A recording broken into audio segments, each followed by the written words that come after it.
Governor Whitmer of Michigan, thank you for joining us this morning. I want to begin with your reaction to the White House guidelines we saw last night. How do you intend to use them?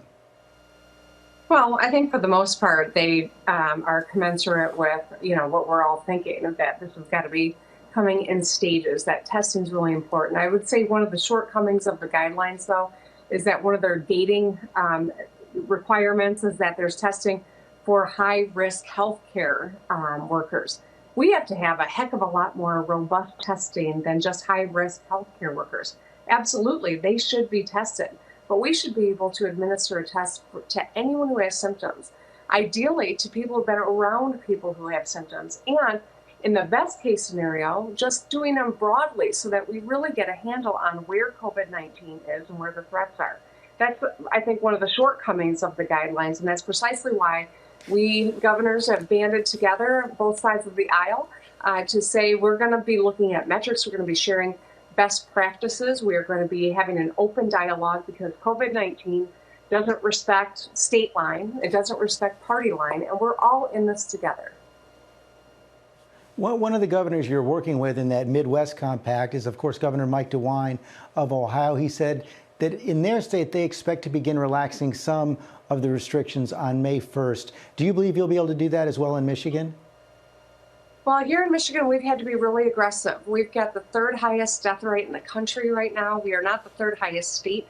We have a unique crisis that is playing out here, and we need a unique solution. And so banding together is a good thing, because we're going to work regionally, and we're going to share intelligence, and we're going to make informed decisions. But it doesn't mean that each of us is going to take the exact same steps.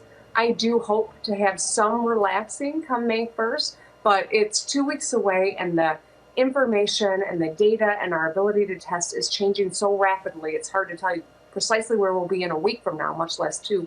But we are looking very carefully at making sure that each decision we make is supported by the science, by the facts, and is in the best interest of the health of the people, because that's ultimately what matters to our ability to ramp up our economy again and avoid a second wave, which would be devastating. Obviously, the economic and political pressures building in your state. We've all seen those protests, and Alex Perez just reported on the several sheriffs who now said you've overstepped your authority with these stay-at-home restrictions. Your response?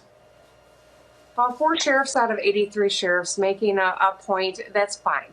You know what, I can take it. If it makes people feel better to take their frustrations out on me, that's fine. All I ask is let's not get overly political here. Let's focus on the public health. I'm the governor for almost 10 million people. I represent and want to protect every one of them, whether they supported me politically or not, or they were even disengaged. That's my job, is to protect the people of Michigan, and that's precisely what I'm doing with each of these orders. They weigh heavily on me. I know that when I close bars, there are going to be people who are laid off. When I pull kids out of school, there are kids who aren't getting the education they need or the meals that they've come to rely on. And each one of these weighs heavily. There's a price that's paid, and I know that there are a lot of businesses and people that are hurting right now. But the fact of the matter is, it's better to be 6 feet apart right now than 6 feet under. And that is the whole point of this. We've got to save lives. Every life matters. Governor Whitmer, thank you very much for your time this morning. Thank you.